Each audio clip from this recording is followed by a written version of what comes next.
Hello students, in today's class we will be starting with a new topic, and that is X-rays. Now in this lecture we will be discussing about what are X-rays, the properties of X-rays, the classification of X-rays, the Moseley's law, and we will also discuss some problems related to X-rays. So let's start the class. Till the last class we have completed atomic structure. Now what are X-rays? X-rays are electromagnetic radiations of higher energy. So it has energy 1000 times the energy of visible light. It has energy more than the ultraviolet light. It was first discovered by Roentgen. So Roentgen was the first scientist to find out these unknown rays. At that time this was an unknown ray, so he named it X-rays, because in mathematics mostly we say that the unknown quantity is X, right? So he named that ray X-ray because at that time it was an unknown. Okay, the wavelength of X-ray is found between 0.1 angstrom to 10 angstrom. So this is the wavelength range of the X-rays. Now this wavelength range is actually, you can say, this is 1000 times the energy of visible light. So the energy of visible light is in electron volt, right? So the energy of X-ray will be in kilo electron volt, right? So the energy of X-ray will be in kilo electron volt. Okay, now between 0.1 angstrom to 4 angstrom, this is actually an approximate data I'm giving you. These X-rays are called hard X-rays. So higher energy X-rays are called hard X-rays. Hard X-rays have larger penetrating power. Okay, and 4 angstrom to 10 angstrom, these X-rays are called soft X-rays. Soft X-rays have low penetrating power. The X-rays are invisible to the eye. Only the visible spectrum of the electromagnetic radiation can be visible to the eye. Now, X-ray does not follow normal properties of refraction and reflection that visible light follows. Okay, it is extremely difficult to bend X-rays. Okay, X-ray does not refract so easily. Okay, special techniques has to be used to bend X-rays, and that is not in our syllabus. Now, the electromagnetic wave, every electromagnetic wave has speed of c, that is 3 into 10 raised to power 8 meter per second in vacuum, and that is true with X-rays also. Okay, now its photons have energy around 1000 times more than the visible light that I have already discussed. So this is the electromagnetic spectrum. The minimum energy is radio waves, then comes microwaves, then is infrared rays, then is visible light, then is UV rays, then is X-rays, and the maximum energy is of gamma rays that we will be discussing in the next chapter, and that is nucleus. Okay, now the thing is how to produce this X-ray. Okay, these X-rays are produced in a special instrument, and that instrument is called Coolidge tube. But before that, how in general what to do to produce X-ray? Now X-rays are produced when fast moving electrons having energy of the order of several kilo electron volt. That means this electron has a very high energy, kinetic energy. That means it is accelerated by a potential difference of thousands, 10,000, 20,000, 100,000 of volt. Okay, and it strikes the metal target. Now this electron is there and it is striking the metal target. This is a metal target. Okay, this target metal normally has to be having high melting point, or you can say a higher atomic number. Okay, we will discuss that. Now when these electrons, high speed electrons, strike the metal target, X-rays are generated. So this is just a reverse of photoelectric effect. If you remember, in photoelectric effect we have discussed that whenever light strikes a plate, electrons are ejected. Now this is opposite of that. Whenever electrons are striking the plate, the metal plate, the photons are generated, and these photons are called X-ray. Okay, now if you look at this diagram carefully, then this setup, tube this tube is called a Coolidge tube. Okay, and inside there is a vacuum. Okay, then there is a filament here, and this is connected to a voltage. This voltage is called filament voltage. Now what does this filament voltage does? Now filament voltage is the voltage given to this filament so that electrons are emitted by the property of thermionic emission. So more the voltage, more is the electrons that is emitting. Okay, so it is the voltage given to generate electrons from the filament, utilizes the property of thermionic emission. That means when more voltage is given, it gets heated up, and when it gets heated up, electrons are emitted from the filament. It is also called the cathode. Okay, more the filament voltage, more the electron produced, and more the electron produced. Now listen carefully, more the electron produced, more the electrons will strike the metal plate. Now more the electrons striking the metal plate, that means more number of X-rays are produced. Okay, so more the filament voltage, more the electrons produced. So we have to keep it high. The higher you keep this, the larger will be the number of electrons generated, the larger will be the number of electrons that will be striking the metal target, and more will be the number of photons of X-rays that will be produced. That now photons of X-ray, number means what? Intensity. Number represents intensity. So more the filament voltage, more is the intensity of X-ray. In fact, intensity of X-ray is proportional to the square of the current in this filament. More the current, more the heat. More the heat, more the electron. More the electron, more the intensity of X-ray. Okay. Now, the first thing here was filament voltage. Now, this filament voltage is responsible, again I am saying, for the generation of electrons. More the filament voltage, more electrons are generated. Okay. Now, there is a collimator here. Now what is a collimator? This collimator is there to just make this electron come out like a beam, because when this voltage is given, the electrons actually are moving randomly. Okay, we do not want the electron to move randomly, we want an electron beam. So for this device called a collimator is used. So it allows only one particular direction of electron flow to be passed. All right, now when this strike the target, you know that now that the X-ray is produced. Okay, now there is one more voltage here, and this voltage is called the accelerating voltage. Now you know that the X-rays are generated only if the high speed electron strikes, right? So if high speed electron strikes, only then X-rays are produced. Now to make it high speed, you give one accelerating voltage. Now with the help of this accelerating voltage, which is in kilo electron volt, you can say hundreds of kilo electron volt or tens of kilo electron volt. What will you say? You will say that this accelerating voltage will increase the speed of the electron. Okay, now let us see what does this accelerating voltage do. The more the accelerating voltage, more is the energy of electrons, or you can say the electron will be highly energetic, right? And if the energy of electrons are more, then that electron energy is only getting transferred to the X-ray. Okay, so more the accelerating voltage, more is the energy of the electron, and more is the energy of the X-ray photons produced. That is the harder X-ray produced. Okay, now the filament voltage controls the quantity of X-ray, because intensity, it controls the intensity.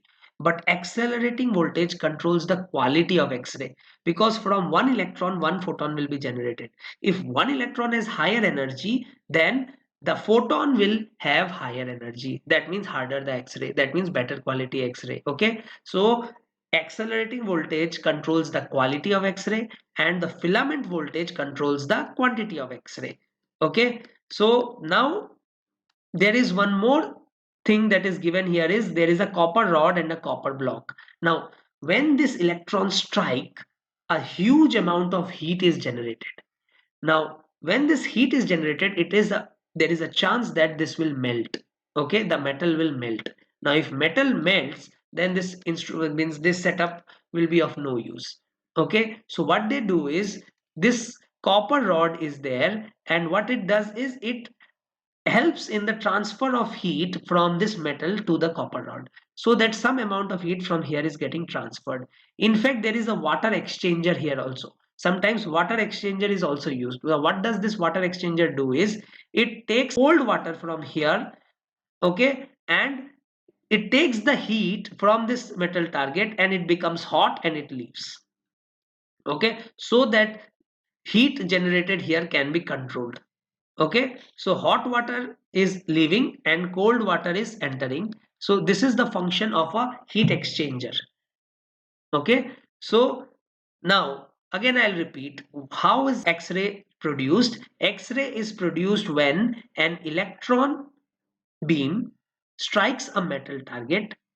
Okay, now we will see how is this happening. Okay, see, first, X-rays are classified as continuous X-rays and characteristic X-rays. I'll discuss both of them in details a bit later, but let me define it. Continuous X-ray. Now, when the electron strikes the metal plate, the X-ray that are produced is of random energy.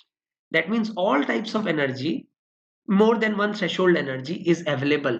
So you will see that when you see the X-ray spectrum, you will not see a single wavelength X-ray. You will see that all wavelengths of X-ray more than a certain specific threshold is available. Okay, and this continuous X-ray is independent of the target metal. Whatever metal you are using, you are getting that continuous X-ray. Then there is characteristic X-ray. What is this characteristic X-ray? This characteristic X-ray is particular wavelengths are emitted from certain metals. Okay, so the name characteristic is given to it because it depends on the target metal. Continuous X-ray does not depend on the target metal. Characteristic X-ray depends on the target metal, but we will discuss this now. First, before that, how is the X-ray produced when an electron is striking a metal plate? Okay, now the electrons traveling from the filament, the electrons which are traveling from the filament, that is the cathode, to the target metal, that is the anode, convert a small percentage of, that is 1% of their kinetic energy into X-ray. So this is approximate. Okay, on an average only it is written. So that means all the energy of the electron is not converted to the X-ray. Only 1% of the energy of the electron is converted to X-ray. That means what? That means 99% of the energy gets converted as heat. Okay, so that is why huge amount of heat is generated. Okay, now the continuous X-ray is also called Bremsstrahlung X-rays. Okay, so electrons traveling from the filament to the target convert a small percentage of the kinetic energy into X-ray photons by the formation of continuous X-ray. This Bremsstrahlung X-ray means the continuous X-ray and characteristic X-ray. Okay, now continuous X-rays are the primary X-rays and they are produced by the sudden stopping of electron. So whenever a high-speed electron is striking and because of this collision, it suddenly stops or slows down. In that case, the X-ray is produced. Okay. Now, when the electrons from the filament strike the tungsten target, now normally tungsten is used, molybdenum is also used, means for experiment purpose, but actually you can use any metal, right? Only the thing is it has to withstand the heat. Its melting point should be high. That we will discuss. Okay. Now X-ray photons are created if, X-ray photons are created if first the electrons hit the nucleus. Now nucleus is very small, right? Nucleus occupies a very small space. Now electrons has to hit the nucleus. There is a very few or negligible chance that an electron will hit the nucleus. Now whenever an electron hit the nucleus, that is a rare phenomena. In that case, what will you say? That in that case the electrons transfer all its kinetic energy into a single X-ray photon. So suppose the kinetic energy of electron is x electron volt, then you will say that the energy of the X-ray photon that is generated is also x electron volt. That means 100% efficiency. Okay, so whenever a electron hits the nucleus directly, whenever an electron hits the nucleus directly, in that case what will you say? In that case the X-ray photon will have the energy exactly equal to the energy of the electron. Okay, that means there is no conversion into heat. But in any other path, so in any other path, now more the electron is away from the nucleus, more the electron is away from the nucleus, lesser is the percentage of an electron energy that is converting to X-ray. Okay, so as you go far away, then the percentage of the electron energy that is getting converted into X-ray becomes very less. Okay, that is why it is written that only 1% of the total energy of electron gets converted into X-ray on an average. Only those electrons which are directly striking the nucleus, but that is a rare phenomena, the energy of X-ray is equal to the energy of the electron. Okay, so again I'll repeat, when electrons strike the target, some part of the energy is lost and converted into heat. Now since the target should not melt, or it should absorb the heat, so that the melting point, the specific heat of the target should be high. Now why the specific heat of the target should be high?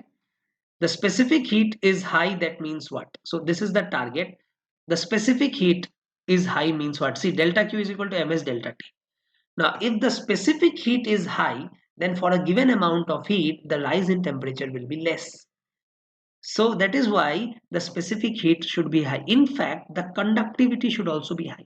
So if the conductivity is high, then this copper rod will be easily able to take the energy from this metal.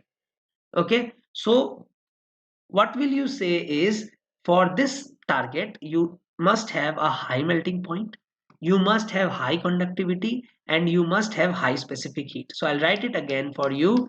So you must have high specific heat. This high specific heat reason is what? Delta Q is ms delta T. More the specific heat, more is the heat required for a given rise. More is the heat required for a given rise in temperature. Or you can say less is the temperature rise for a given amount of heat. Both are same meaning.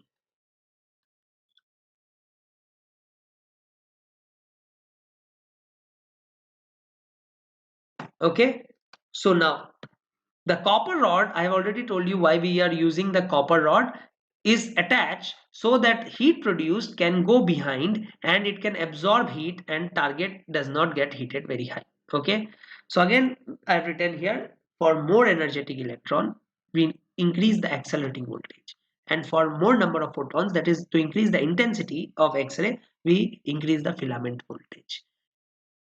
Let us first discuss the continuous X-rays. Okay, now the continuous X-ray, I'll again tell you, it is found that whenever an electron strikes the metal target, all electrons does not give the same amount of energy to X-ray. Whenever the electrons strike the nucleus, all its energy gets converted to X-ray. But whenever the electrons are away from the nucleus, the energy of the X-ray that is generated is very small, or it is a small fraction compared to the energy of the electron, right? So that is why X-ray photons contains all the wavelengths greater than some threshold wave. Okay, so let us find out what is that threshold. Now see, the variation of intensity of X-rays with lambda, so this is the intensity of X-ray and this is the wavelength, is plotted and it is shown in the figure. So this is the type of graph. See, for all types of wavelengths are found. So first thing is, all wavelengths which are greater than the minimum wavelength or the threshold wavelength, so this is also the threshold, are found in the X-ray spectrum. That is why it is called the continuous X-ray, because all the wavelengths are found. X-ray spectrum. Second thing is, the intensity of X-ray produced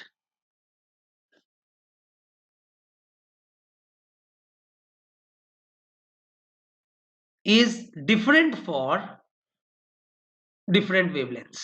That means this wavelength is producing, suppose, this intensity. This wavelength is producing this intensity. This wavelength is producing this intensity. That means it is uneven. They are random. Okay. it's not even, means all wavelengths does not have same amount of intensity. Okay, that means this wavelength, this much amount of photons are coming out, this wavelength more amount of photon are coming out, this wavelength more amount of photons are coming out. Understood? Okay, now how to find this minimum energy? Listen carefully. So we have discussed that whenever an electron is about to strike the nucleus, in that case the electron transfers all its energy to X-ray, right? So that is the maximum possible energy of X-ray. So I'll write ahead the maximum possible energy, the maximum possible energy of X-ray is the energy of electron. Okay, now suppose you have accelerated the electron with V volt. Suppose you have accelerated the electron with V volt. That means what? That means the accelerating voltage is V. The accelerating voltage is V. Okay. Now if the accelerating voltage is V, then you will say that the energy of the electron is EV, right? And this EV is converted into a photon. Now every photon has energy hc by lambda. So from this you will get lambda min is equal to hc by EV. And hc can be written as 1240 electron volt nanometer. So I'll write 1240 nanometer divided by volt because E will get cancelled out. So this is the minimum possible wavelength. Wavelength less than this you cannot find. Okay, we cannot find the wavelength which is less than this particular wavelength. Okay, but we will find all the wavelengths which are more than this. Why will not find wavelength which is less than this? Because less wavelength means what? More energy. Now electron has an energy of this. The X-ray cannot have an energy which is more than the energy of electron because it is getting generated from the energy of electron only. Okay, now we have found that the cutoff wavelength, that is the lambda min or the threshold wavelength, depends only on the accelerating voltage. From here we can see it depends only on the accelerating voltage and it does not depend on the type of metal. Okay, so suppose the target metal is Z and Z dash. That means two different metals are there. Atomic number of the first metal is Z and the atomic number of the second metal is Z dash. So we have seen that whether it is Z or Z dash, for the same accelerating potential, lambda min comes out to be same because it is independent of the target metal. So we will say that the lambda min of the continuous X-ray is independent of the target metal. That is why we said that the continuous X-ray is independent of the target metal. Okay, so it is independent of the target metal, right? So here we see that the cutoff wavelength lambda min depends only on the accelerating voltage applied between the target and the filament and it does not depend upon the material of the target. Okay, now in the graph what they have drawn three graphs, right? See, in this case what they have shown is they have shown that lambda min is same. So here what we will use, say this metal is Z dash, this metal is Z, this metal is Z dash, this metal is Z, but still they have same lambda min. That means what? That means here you will say these two have same accelerating voltage.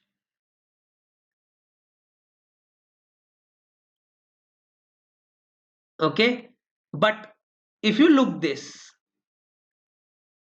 accelerating voltage is more. Why? Because lambda min is less. Lambda min less means accelerating voltage more. So this is more accelerating voltage. Okay, so if the lambda min is same, then you will say that the accelerating voltage is same. If the lambda min is less, then the accelerating voltage is more. If the lambda min is more, then the accelerating voltage is less. Okay, accelerating voltage is inversely related to the wavelength. Understood? Now, sometimes they also ask you the graph between intensity and frequency. So let us write this as intensity and this as frequency. Okay. Now, this time you know that energy is directly proportional to frequency and it is inversely proportional to wavelength. Okay. Now, this time there is a maximum possible frequency.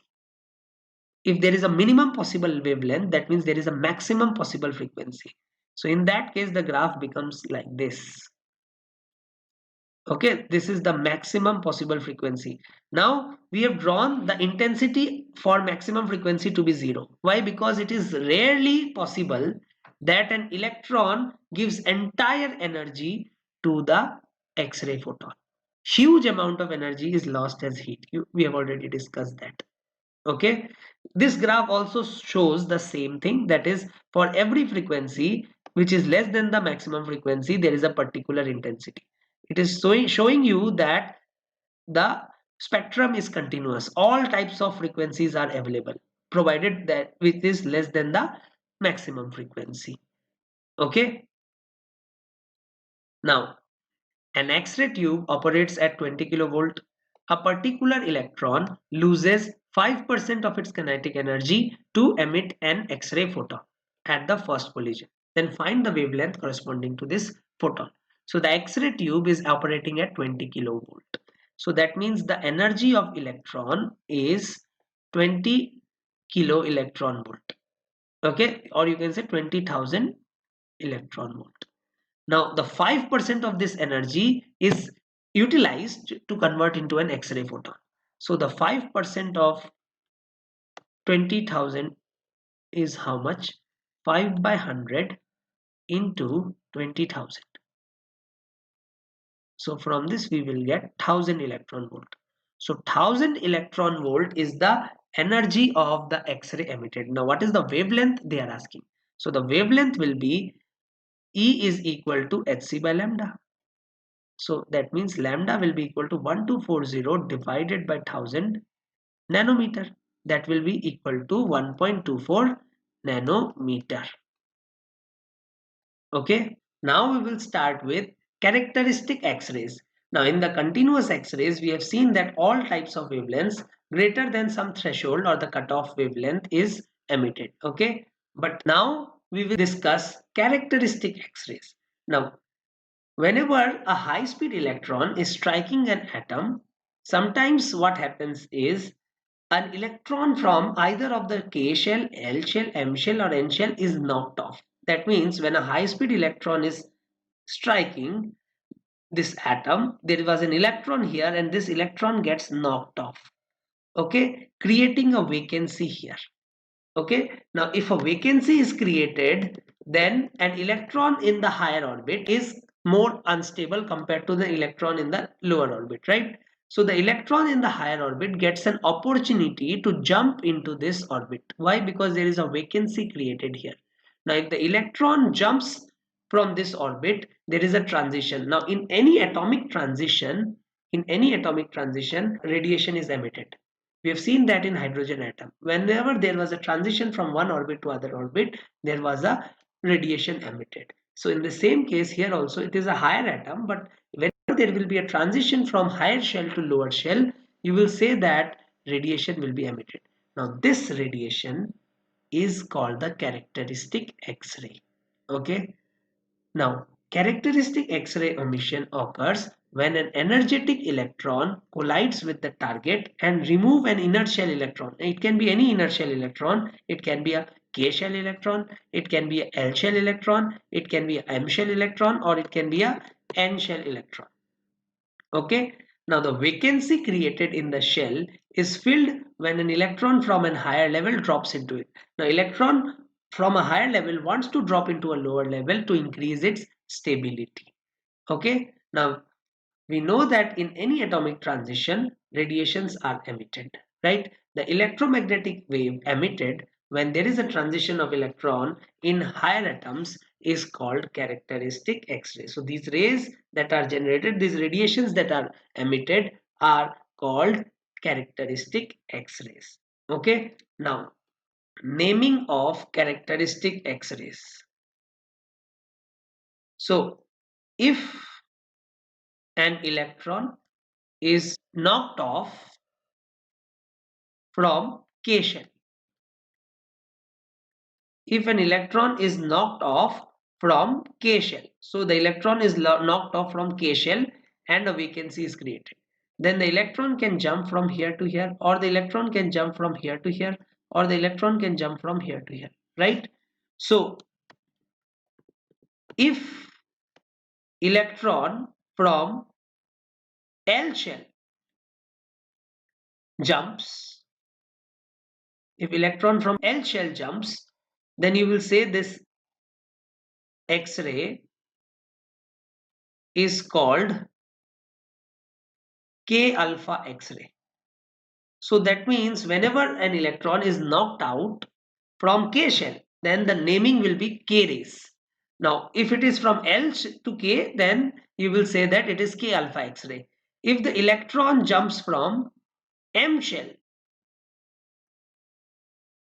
jumps to a K shell, then you will say this X-ray is called K beta X-rays.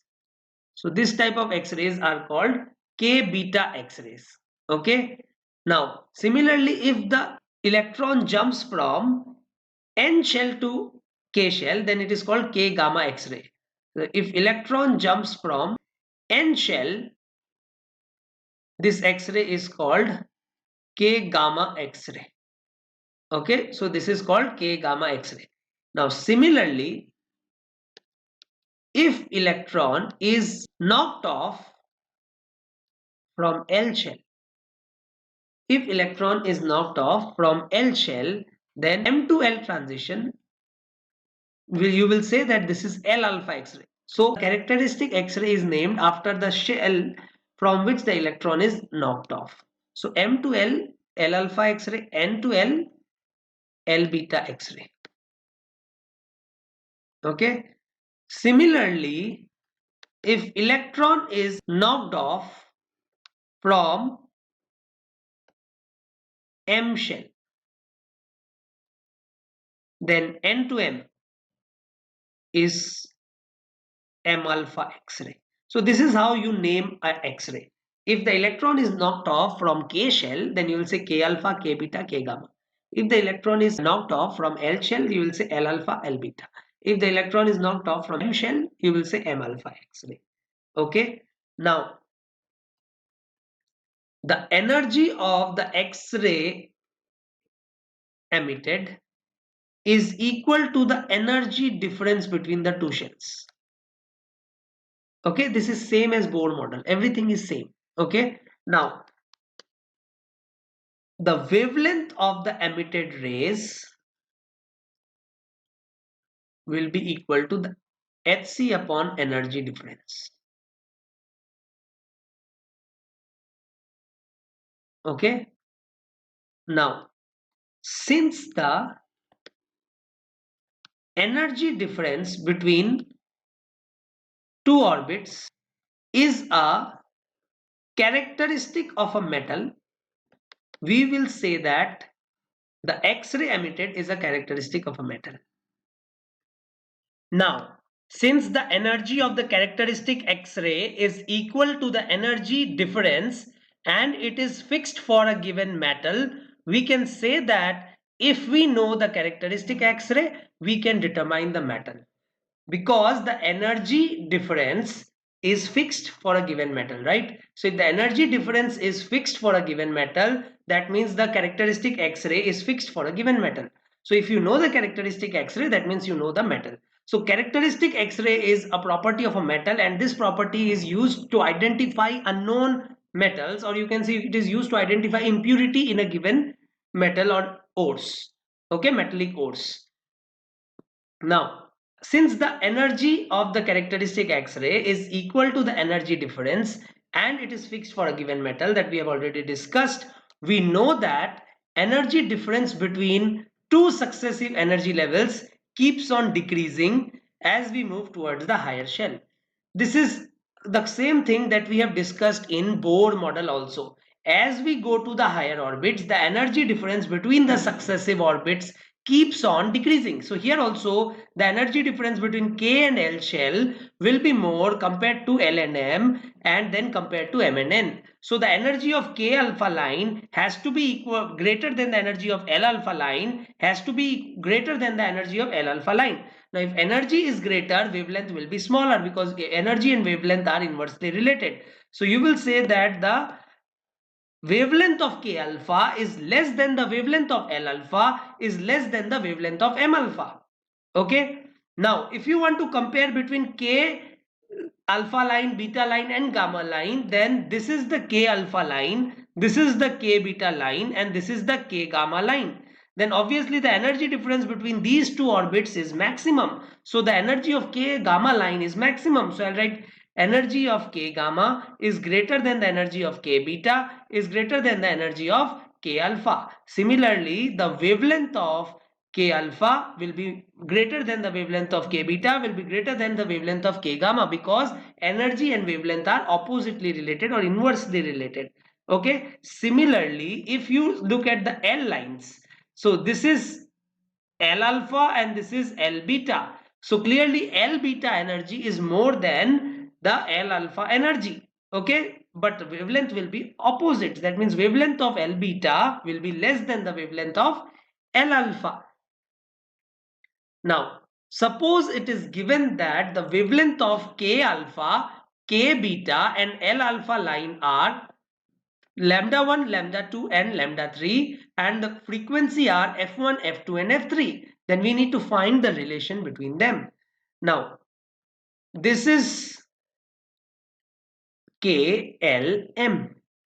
Now, K alpha line means EL minus EK, right? And K beta line means EM minus EK. So I'll write EM minus EK can be written as EM minus EL plus EL minus EK. Right? But EM minus EK is nothing but the K beta line, right? So I'll write this as HC by K beta is lambda 2. Or you can also write this as HF2. These are the same thing.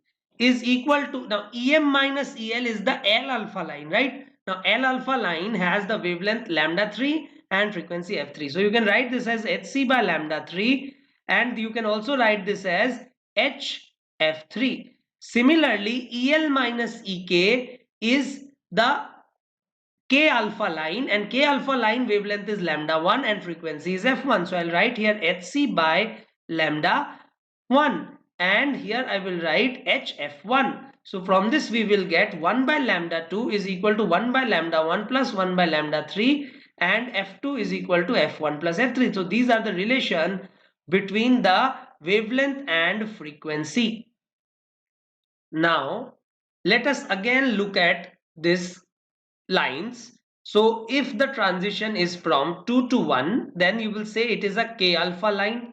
If the transition is from 3 to 1, now this 1 means K, 2 means L, 3 means M, 4 means N and 5 means O.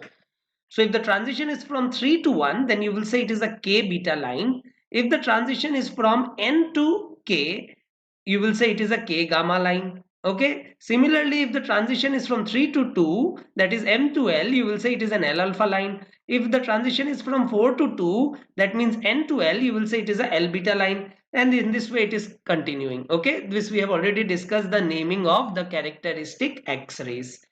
Right. Now the graph of characteristic X-ray. We have already seen the intensity versus wavelength graph for a continuous X-ray, which starts from lambda min, which depends on the accelerating voltage. But the characteristic X-ray, you know, that depends on the target metal. Now target metal will have a characteristic energy of X-ray, or you can say it will have a characteristic wavelength. That characteristic wavelength is shown here in this graph with these spikes. Okay, so what happens is, you know that in the spectrum there will be a continuous X-ray, right? But some wavelengths will be of higher intensities than what it should be if you consider only the continuous X-ray.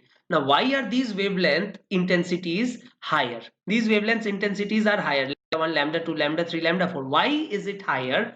because these are the wavelengths which are emitted as characteristic X-rays. Now you know that the characteristic X-ray is not a continuous X-ray. It is dependent on the energy difference, that is fixed. Okay, for different metals it is a fixed value, right? So the characteristic X-ray is a fixed value, so that is why only particular wavelengths are showing an increased intensity, this which is shown in this spike. Okay, lambda 1 has an intensity of this, although it should have been this if you only consider the continuous X-ray. Same way lambda 2, if you consider only the continuous X-ray, it will be lambda 2 has this intensity, but because it is a characteristic wavelength, that is why its intensity is more. Okay, now in this question, find which is K alpha and which is beta. Now you know that the energy of K alpha is less than the energy of K beta. Now if the energy of K alpha is less than energy of K beta, you will say that the wavelength of L alpha is greater than the wavelength of L beta. Now if the wavelength is more of alpha, from here you can see that this has to be alpha X-ray and this has to be equal to beta X-ray. Okay, now in this case they are saying that one of them is K alpha and the other is L alpha. Okay, now if you compare the energy of K alpha and L alpha, then K alpha has more energy. That means K alpha has less wavelength. So that means this will be K alpha and this will be L alpha. So you can compare between any wavelengths when you know the energy of X-ray. Okay, when you can compare the energy, you can compare the wavelength and you can say which line is this out of the given lines. Okay, now Moseley's law.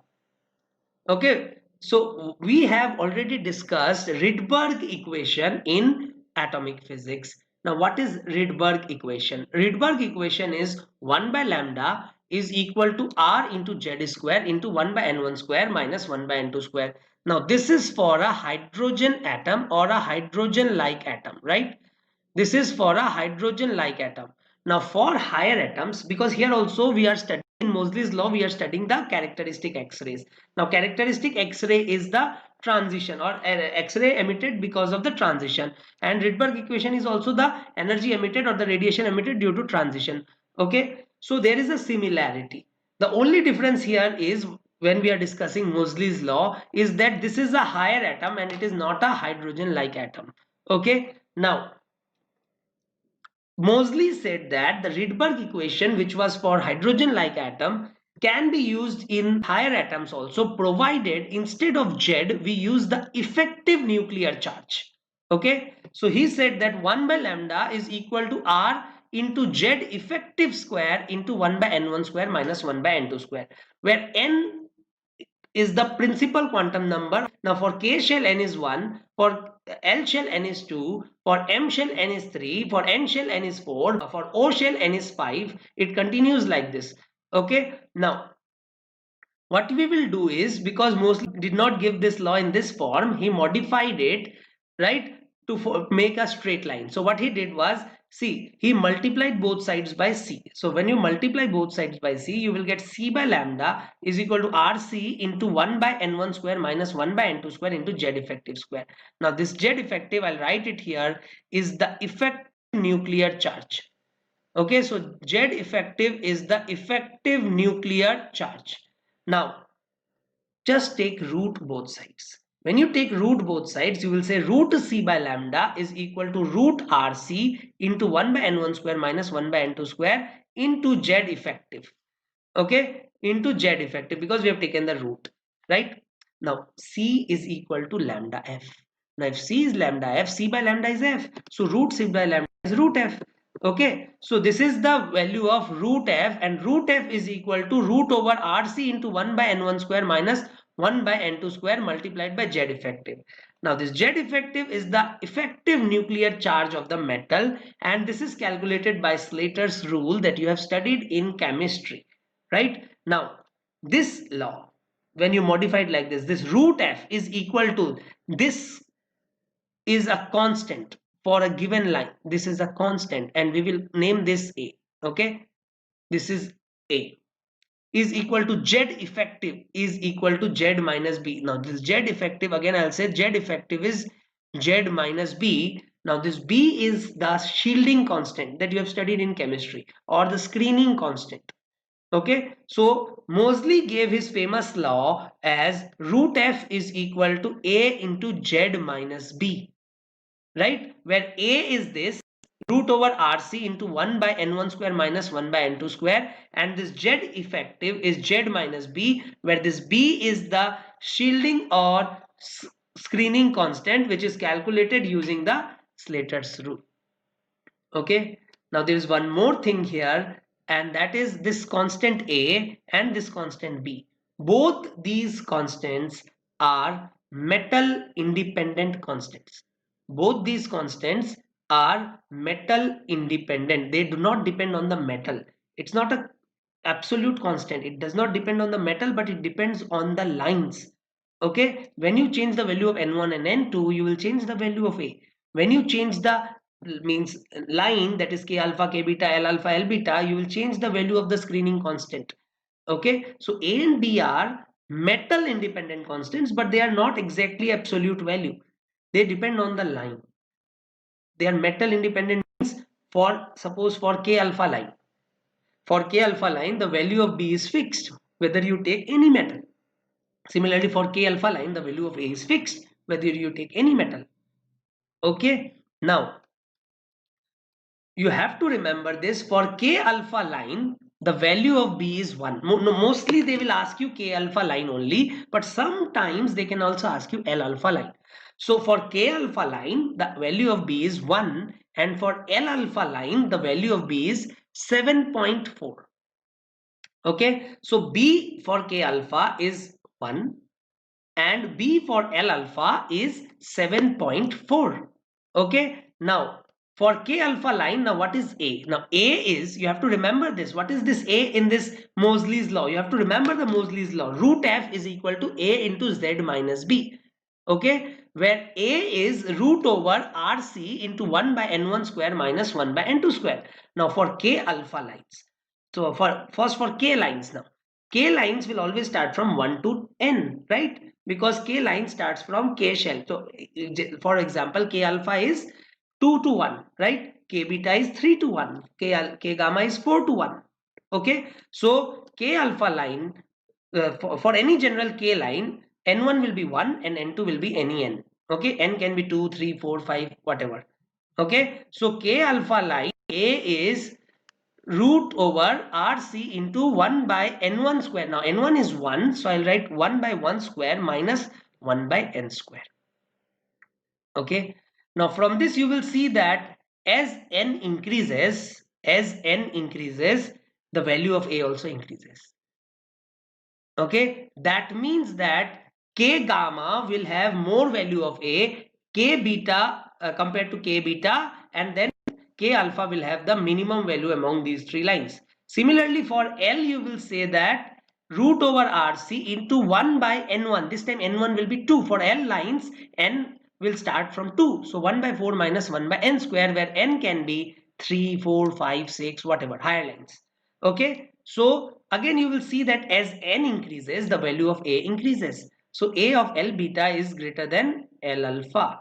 Similarly, A of K alpha will come out to be greater than K beta. You can check. In fact, you can generalize this. More the value of energy, more is the value of A. More the value of energy, more is the value of A. You can generalize it.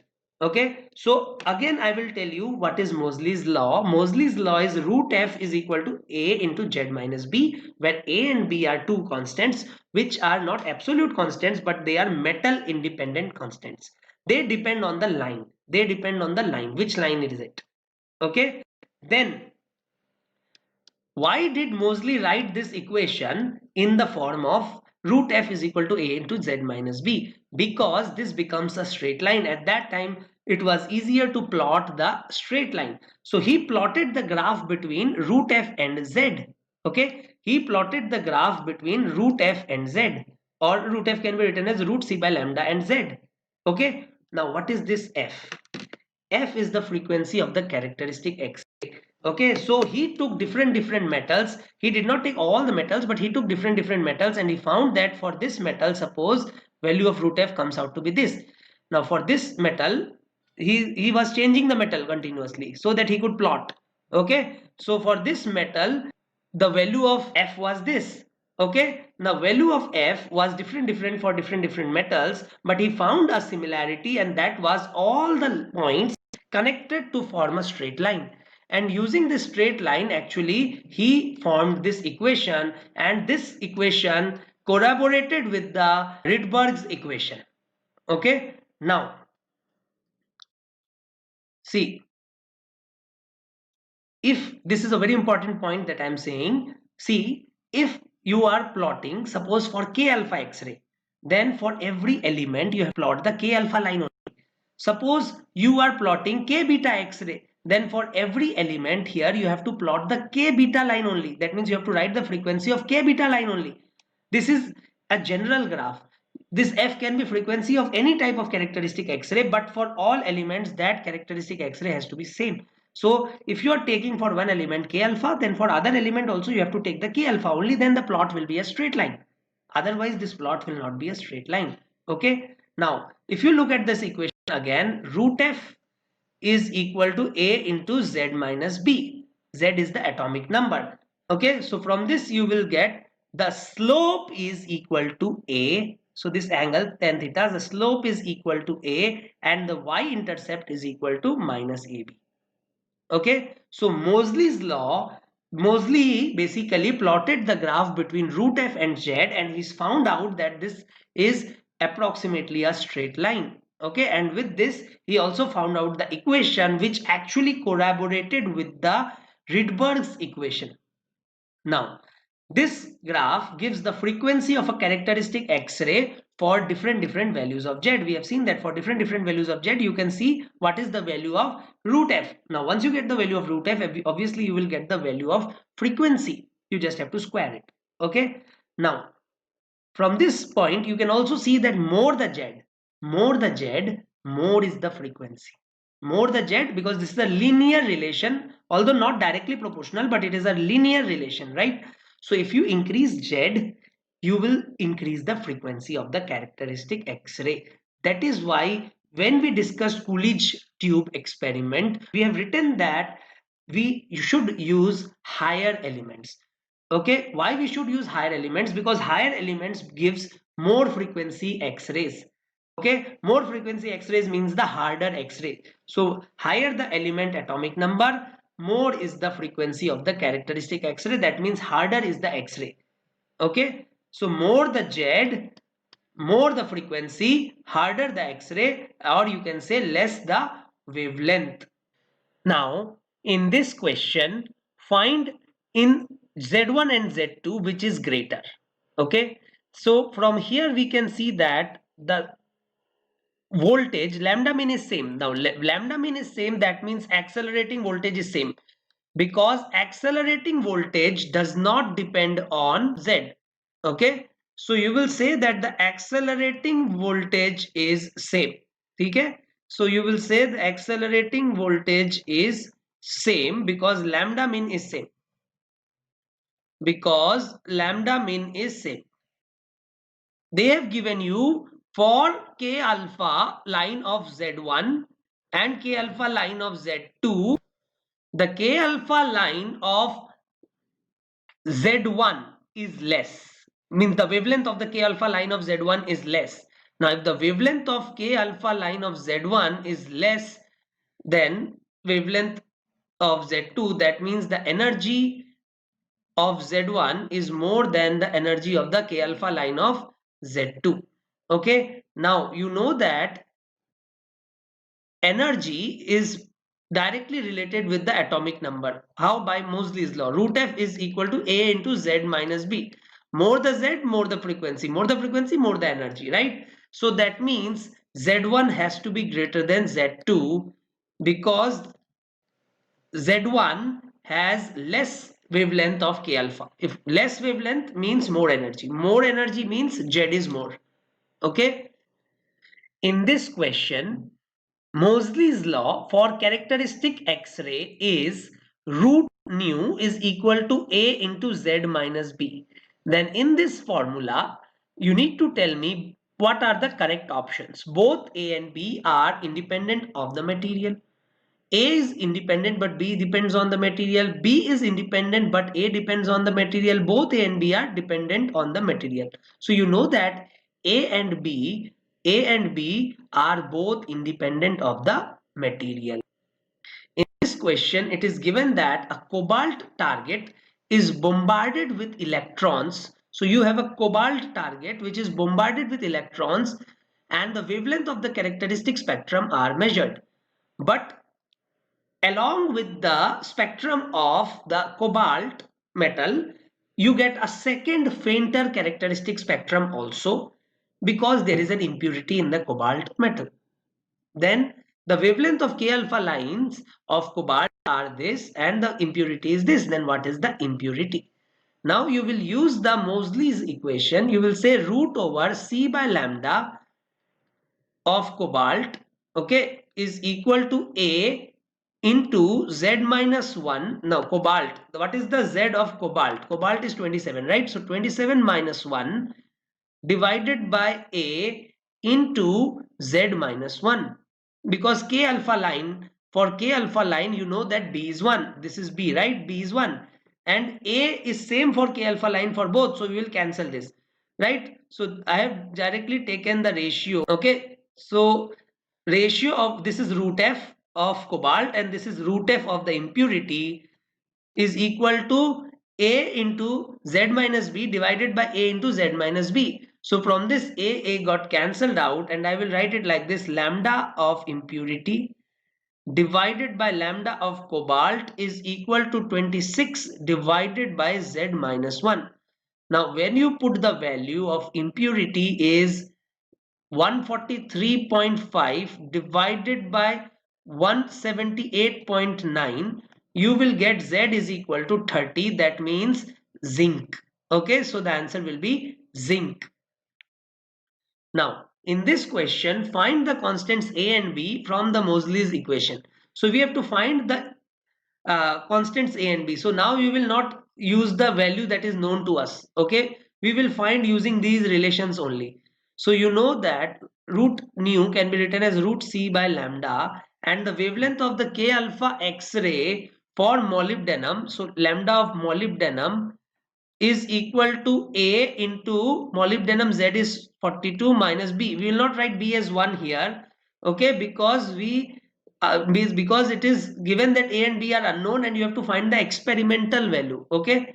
So we will not use the value of A and B which is already known to us. We will find the value of A and B using the given relation. And again you will say root over C by lambda of cobalt is equal to A into 27 minus B. Right? Now you have two equations and two unknowns. Now using these two equations and two unknowns, you will get the value of A is 5 into 10 raised to the power 7 and the value of B is 1.37. Okay, so you'll get when you solve these two equations. Okay, now in this question it is given that which of the following statement is wrong in the context of X-rays generated from an X-ray tube. The first one is the wavelength of the characteristic X-ray decreases when the atomic number of the target increases. Yes, when the atomic number increases, the frequency increases. Moseley's law. When the frequency increases, the wavelength decreases. So this is correct. Okay, so they are asking you which is wrong. Let us see. Cutoff wavelength of the X-ray depends on the atomic number of the target. The cutoff wavelength, that is the minimum wavelength of the continuous X-ray, depends on the atomic number. We know that it does not depend on the atomic number. This is definitely wrong. The next statement, the intensity of the characteristic X-ray depends on the electrical power given to the X-ray tube. So the intensity of the characteristic X-ray will definitely depend on the electrical power. More the current, more is the electrons generated. More the electrons striking the metal plate, more the X-ray generated. More the X-ray means more the intensity. Yes. So this is correct. Then cutoff wavelength of the continuous X-rays depends on the energy of the electrons in the X-ray tube. So cutoff wavelength of the continuous X-rays. Cutoff wavelength of the continuous X-rays depends on the energy of the electrons. Yes. More the energy, more the minimum, less the minimum wavelength. Okay, so this is also correct. Now, next question is the characteristic X-ray frequency of 4.2 into 10 raised to power 8 hertz are produced when transition from L shell to K shell take place in a certain metallic target. That means they have given you the energy of K alpha line. The energy of K alpha line is 4.2 into 10 raised to the power 18 multiplied by H. Now H is 4.14 into 10 raised to the power minus 15 electron volt second. Okay, so from this you will get the value of energy of the K alpha line. Okay, then use Moseley's law to determine the atomic number of the target material. Okay, so we actually do not need the energy of the K alpha line because we have to use the Moseley's law. So we will use root F is equal to A into Z minus B. Okay, and A is root over RC into 1 minus 1 by 4, and that is A is equal to root over 3RC by 4. Okay, so once you have got the value of A and they have given you the value of Rydberg constant, when you put the value of A here and B is 1, because for K alpha line you will use B as 1, root F is also given to us because this is the frequency, so root F is also given is to us, then you just have to solve for Z. So when you solve this you will get Z is equal to 42. Okay, so Z is equal to 42. Now, in the next question, it is given that if the wavelength of copper, lambda Cu, of K alpha X-ray, atomic number is given, and wavelength of molybdenum is lambda MO, okay, of K alpha X-ray of molybdenum whose atomic number is 42, then what is the ratio of lambda of copper to lambda of molybdenum? Now you know that root over C by lambda is equal to A into Z minus 1. Okay, so for first I will write lambda of copper. So I'll write lambda of copper is equal to A into copper is 29 minus 1 divided by, it will take the ratio, root over C by lambda of molybdenum is equal to A into Z is 42 minus 1. So from this, when you take the ratio, you will get, they are asking you lambda of copper, right? So I'll write lambda of copper divided by lambda of molybdenum under root is equal to A into 41 divided by A into 28. Now you just have to square it. So lambda of copper divided by lambda of molybdenum is equal to 41 divided by 28 whole square, and that will be equal to, so from here you will see it is equal to 2.14. The answer will be B. Okay. Now we will discuss what are the properties of X-rays. So the first property is very simple. X-rays are electromagnetic waves and they travel with speed of light. Okay, all electromagnetic waves travel with speed of light, right? The second important property of X-ray is that it has a very high penetration power. X-rays have very high penetration power because it has very high energy. So compared to a visible light or even compared to UV light, X-rays will penetrate more inside substances. That is why X-rays are used in imaging of internal parts of the body. Okay. Now, the next is X-rays have high ionization power. Why? See, X-rays have high energy, right? So if X-rays have high energy, if it strikes an atom, it is able to eject or knock off this electron. Okay, so X-rays have a higher power of knocking off this electron. That is why it has very high ionization power. Okay, then comes the fluorescent property of X-rays. Now X-rays, if it strikes certain substances, it glows. Okay, for example zinc sulfide, for example platinothiocyanate. X-rays strike these materials or these substances, it glows. Okay, now X-rays affects the photographic plates even better than visible light.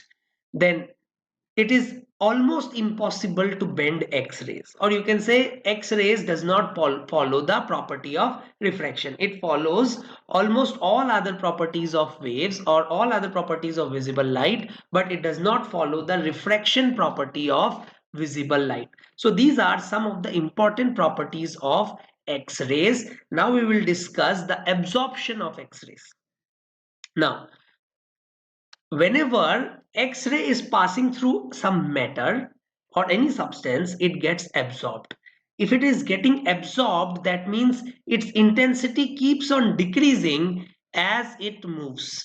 So its intensity keeps on decreasing as it moves along the material or the matter. Okay. Now, if the X-ray beam intensity at this point, when it has just entered this matter, is I naught, and at a distance x, suppose the intensity here becomes I.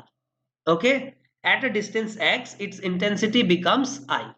Then we will say that the intensity change in a small element dx is related like this: di is equal to minus mu I dx. Okay, so this di is the intensity change in a small element, right? This mu is the coefficient of absorption. Okay, this mu is the coefficient of absorption. It is a constant and it depends on the property of the matter or the substance or the absorber. Okay, so if you integrate this by variable separation, at x equal to 0 the intensity is I naught, and at x equal to any x the intensity is I. We will get I is equal to I naught e power mu x, when mu is the absorption coefficient. Now if you draw the graph of I versus x, you will get it initially at x equal to 0 the intensity is I naught and it keeps on decreasing, right? So I'm shown here the intensity, see this line is getting fainter and fainter, intensity keeps on decreasing because the X-rays are getting absorbed by the matter. Okay, now there is something called half intensity, or even say half thickness. Actually they write half thickness but it means half intensity. So half thickness means, or half intensity means, the thickness when intensity becomes half. So here you will write I is equal to I naught e power minus mu x, right? Now I can be written as I naught by 2 because we need to find x when intensity becomes half. So you will get, taking log both sides, you will get ln2 is equal to mu x, or x is equal to ln2 by mu. So at this particular distance, means when the light or when the X-ray travels this distance, its intensity reduces to half. So this distance will obviously depend on the material of the absorber because it depends on mu. Okay. So this type of questions can be directly asked in the exam, especially in JEE mains exam, where these questions have been asked before. Okay, where you have to directly apply this formula: I is equal to I naught e power minus mu x. That is, the intensity is decreasing exponentially. Okay, and they can ask you at distance x what is the intensity, or they can ask you at which distance the intensity becomes this. Okay, anything they can ask. Hello students, in today's class we have discussed about X-rays, production of X-rays, the classification of X-rays, Moseley's law, and problems related to X-rays. In the next class we will be starting with a new chapter, and that is nucleus. Okay, in this chapter we will be studying about the properties of nucleus, the constituents of nucleus and nuclear forces, and also about the radioactive disintegration laws. Okay, till then stay tuned. Bye bye. If you like my video, do hit the like button and share my work with your friends, your juniors, your seniors, and any other student who is preparing for JEE, NEET, and any other competitive exam. Also, subscribe to my channel and hit the bell icon so that you get notified whenever I upload my next video.